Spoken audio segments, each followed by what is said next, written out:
Encounters with extraterrestrial star people by the Native Americans.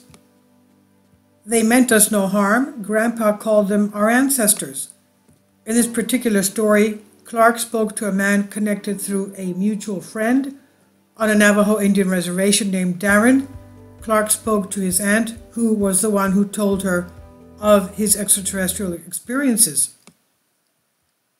Richard Wagamasi, who was of Canada's foremost authors and storytellers from the Wabaseemoong First Nation in northwestern Ontario, once wrote, "My people tell of star people who came to us many generations ago.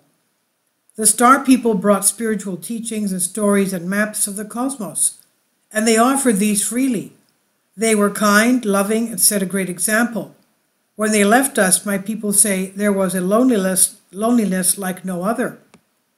Another example from Canada comes from Stephen Woutuni, who is a Plains Cree and French-Canadian author and storyteller. He's explained that his perception and understanding of the extraterrestrial phenomenon as a Native person and its global implications comes from having been partially raised within the culture itself. He made it a clear point to mention that they, quote, give far greater attention to the seeking of a spiritual understanding of things, end quote. He heard about distant relations and star people living among the stars many times, mainly around campfires and during traditional ceremonies.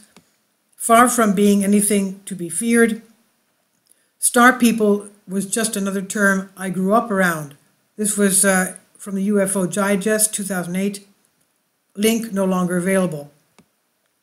Stories of the star people are well documented in Native Canadian and Native American lore. And in this article, I'll share a story, as I've done so many times before, from the work of Dr. R.D. Clark, a professor emeritus at Montana State University, who is Cherokee Choctaw. She's been researching the star people, collecting encounters between them and Native Indians for many years. She also grew up being told about the star people from her family and elders. She's written multiple books documenting her research. This particular one is taken from her book, Encounters with Star People, Untold Stories of American Indians. And this is the story. This particular story, Clark spoke to a man connected through a mutual friend on the Navajo Indian reservation named Darren. Clark spoke to his aunt, who was the one who told her of his extraterrestrial experience. "I am not the first in my family to see the sky gods. My grandfather told me that one time a spacecraft landed over New Mexico and some Indians hid an alien," said Darren. He said it happened back in the 1940s. It was about the same time as Roswell. "My grandfather said that he and some friends came upon the alien wandering in the desert. They realized he was one of the sky gods, and they hid him from the government soldiers. He died, though, and they buried him. I saw an alien once. He came to my grandfather's hogan. When I saw him, I was frightened, but I did not know he was an alien at the time. He was a stranger. I was afraid of all strangers. So I ran inside and told my grandfather that there was a man outside. My grandfather turned off the burner on his hot plate and walked outside. I couldn't hear, but I'm sure they were talking. Then my grandfather came inside and told me to come with him. I walked outside, and the alien was leaning against the wall and looked at a small metal object. I reached for my granddad's hand, but he told me not to be afraid. He said everything was all right. He was tall, he was dark skin and dark eyes. I never saw his hair. His clothes were brown and form-fitting. He had a strange pair of boots. The pants were stuffed inside the boots, and the boots had pointed toes. They were the same color as the suit. I had never seen clothes like that. Gloves covered his hands, and there was some kind of a covering over his head like a hood of some sort, but it was really tight like elastic. He communicated with my grandfather. We walked off into the canyon with him. My grandfather stopped a few times and checked footprints. He was backtracking. They led to a large craft on the other side of the ridge. Clark asked, "Are you telling me the alien was lost?" That's what my grandfather told me. He was part of a small exploring party. They had separated, and he had gone up one canyon, and the others went in another direction, in other directions. He had some equipment with him that was supposed to get him back to the craft, but it quit working. He came to our hogan looking for help. My grandfather and I took him back to his craft. My grandfather and I talked about it often. After that, when my grandfather told stories, he would begin with, "It happened before the Starman," or "after the Starman." My grandfather said that when he was a boy, there were many stories about star people, but that this was only the second time he had ever seen one. He mostly talked about how they were friendly and meant us no harm. Grandpa called them our ancestors. He said that they had visited Earth from the beginning of time. They come to remind us to keep everything in harmony. He called them seed layers. By seed layers, Darren meant, they brought seeds to Earth to see if they would grow and then come back to check on them.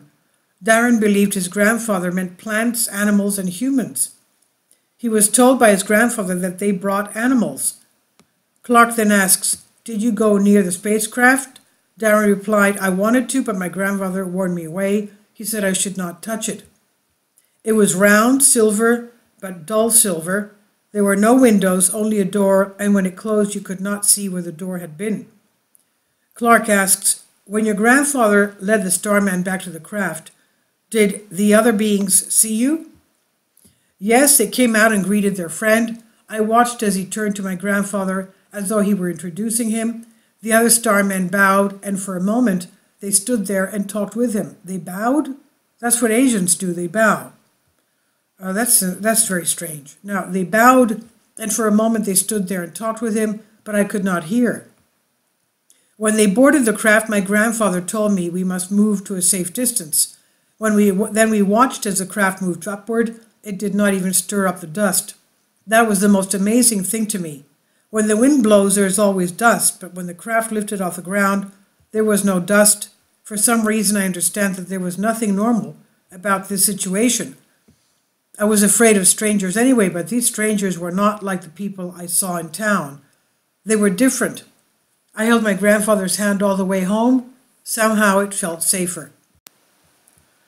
Darren goes on to describe that the Starman appeared 2 more times when he was much older, the final time when his grandfather was in his 80s, sick and unwell in bed. It was late at night when the Starman appeared suddenly without warning. He walked over to my grandfather's bed and knelt over him. After a moment or two, he walked out. Clark asked, "What did your grandfather say about the meeting?"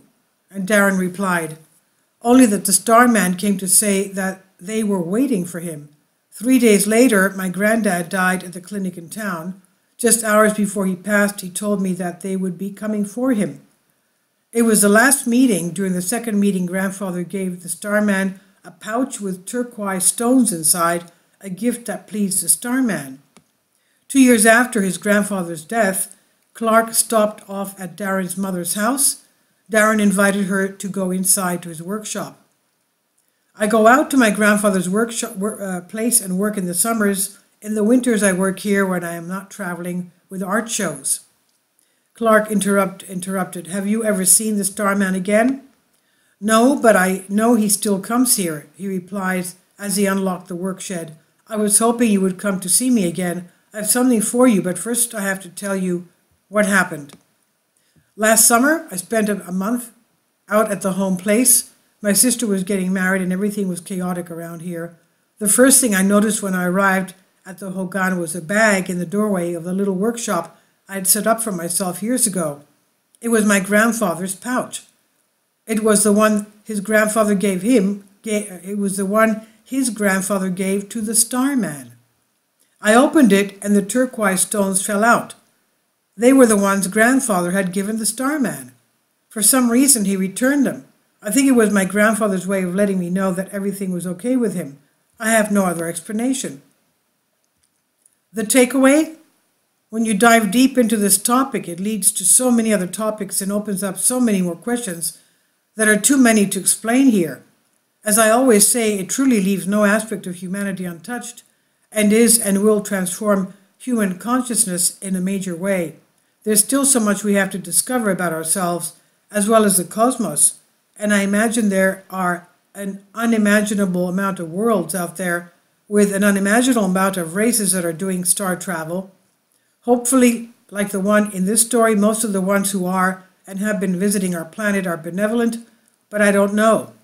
At the end of the day, it's my belief that this topic forces humanity to question itself and truly ponder why we live the way we do here. We are a race of extreme potential. We have extreme potential and have the means to create a human experience where all life and the planet itself can thrive.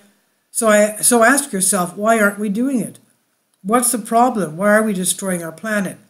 We've been writing about this topic for a long time now. If you'd like to visit our article archive in the Phenomenon, click here and enjoy. The article Encounters with Star People, They Meant Us No Harm, Grandpa Called Them Our Ancestor, originally published on Collective Evolutions here under Creative Commons on Collective Spark by Arjun Walia. Please leave your comments and thank you for your support. Kindly support my Patreon account. The daily posts are 5 videos daily, and they are totally different from what I have on my YouTube channel. Thank you so much for your support and that you find all my content so interesting. You'll find the Patreon account details in the description box below.